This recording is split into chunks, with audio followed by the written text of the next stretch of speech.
All right, welcome back to one of the more dramatic stories we have of the Middle Ages, Henry II and Thomas Becket. So, for those of you who haven't heard this story before, it's quite a doozy.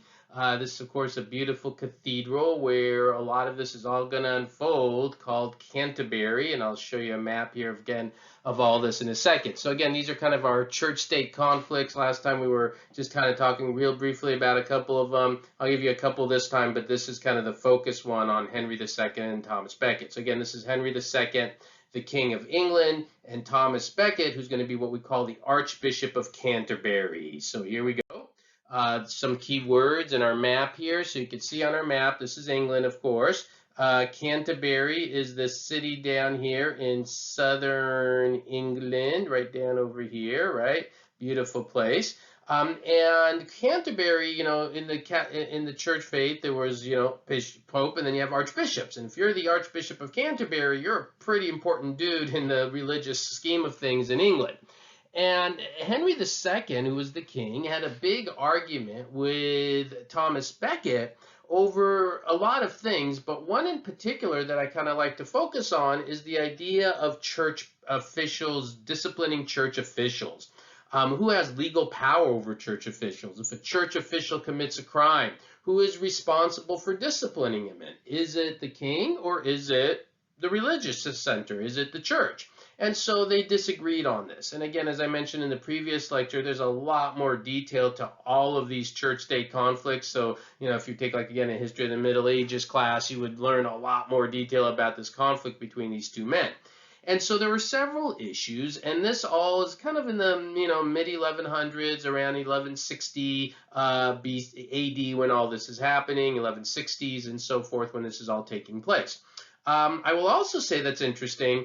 Becket and Henry II were friends for a long time. In fact, when it was time for the Archbishop of Canterbury to be chosen, there was a lot of kind of feeling that Henry's like, oh, cool, I can get along with Becket. But this tension started to rise over the years. Eventually, the tensions got so big between Becket and Henry II that Becket had to flee.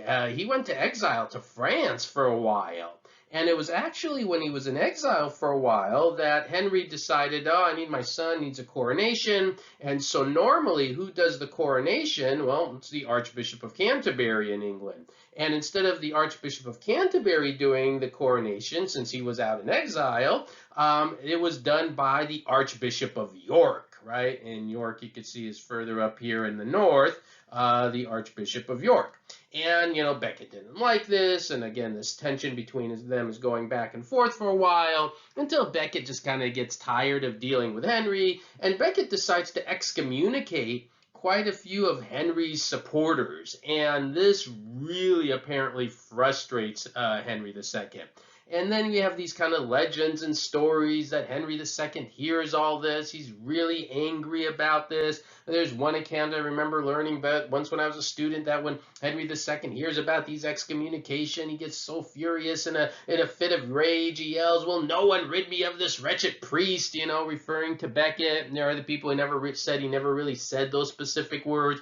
But regardless, he was clearly upset. And at the end of the day, what ends up happening is the knights of Henry II sense, how upset Henry was, and they decide to go to Canterbury to have a little chit-chat with the Archbishop, because then the Archbishop's going to return.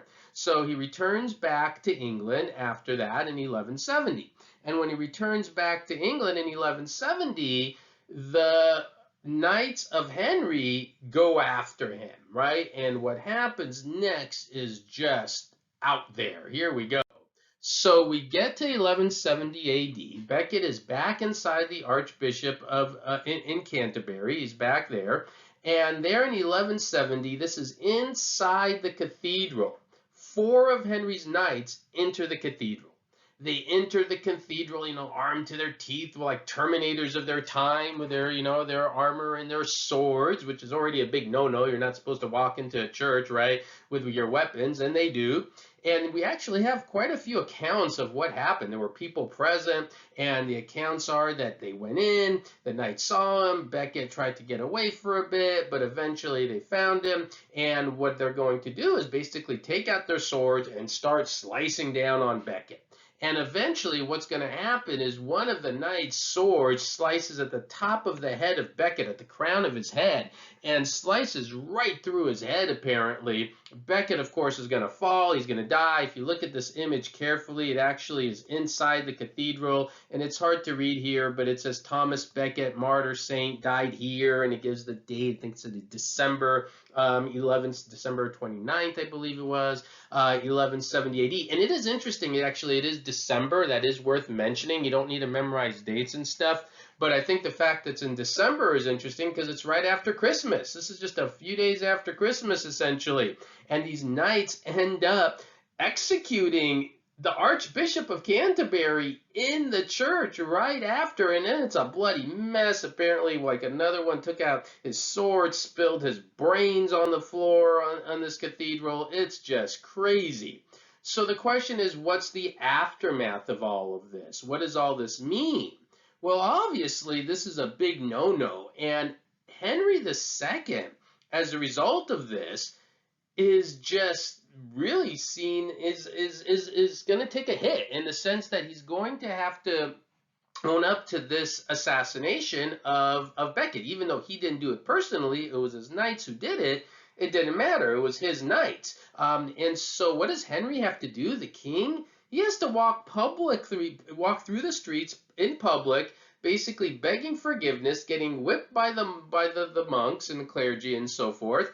And this was just a big embarrassment. Again, imagine today a king or a president or a prime minister having to be, publicly flogged in the streets from a church official or by church officials. And so in terms of, again, the power of the church in the Middle Ages, it's kind of hard to say Becket wins, right? Because, well, Becket's dead. But, the fact that the king had to beg for forgiveness and had to walk and pay penance to all of this stuff, that really is a good indication that Henry, you can't do this to the church. Now, again, just like all the other church-state conflicts, there's more detail. It's a bit more complex than what I'm giving you. But at the basic level, you get this story here. All right, so that's the story of Becket and Henry II. I've been to Canterbury, actually. It's kind of crazy going into this very spot, and you know what happened there, and then you're actually there, and you go, God, this is a crime scene. This is a murder scene right there. And it just happened right there inside the cathedral. All right, one more really brief story I want to share you, then we'll wrap this up. And real quick, the story of a little bit later, around 1300 AD, between Philip IV, who was the king of France at the time, and Boniface VIII, the Pope. And I'm not going to go into a lot of detail on this one. It's going to be super quick. Just I want you to show you something here. This is getting towards the end of the Middle Ages, 1300 AD. Philip IV was a very powerful king of France. Boniface VIII was the Pope. There was a whole series of things they didn't agree with. Again, I'm not even going to go into the details of all of that. But long story short, after this back and forth conflict, and Boniface was like, I'm going to excommunicate you, Philip, and all that, Philip actually is going to end up capturing the Pope. The Pope is going to be held captive, not for a very long time, but he's going to be held captive, I believe it was just for a few days. Eventually he's going to die about a month after that, or a few months after that, not long after the captivity. And then Philip himself is going to be a pretty big figure in selecting the next Pope. And so what you see in this last story between Philip IV and Boniface VIII is, I think it's fair to say that the king gets the upper hand, right? I mean, Boniface VIII is not going to be that influential in all of this stuff. And he's the one who's going to kind of definitely get the short end of the stick, I think, on this. And the reason I mention this story is it's towards the end of the Middle Ages, and I think it's, at least maybe, again, you're always going to find any story you want at any time, but it does kind of begin to show that maybe the church isn't quite as powerful as it used to be around the time of Gregory the Seventh and so forth. But still, at the end of the day, it doesn't mean the church loses all its power and all its influence because of this, right? Even as we go into the early modern world, the church is still going to have a lot of power and influence in terms of politics and Western civilization. But I do want you to just briefly be aware of that story as well.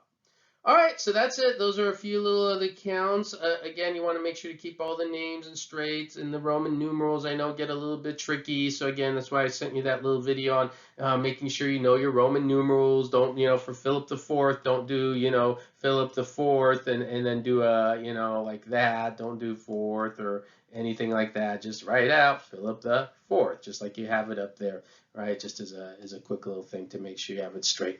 All right, as always, if you have any questions, let me know. Hope all that was clear. Thank you.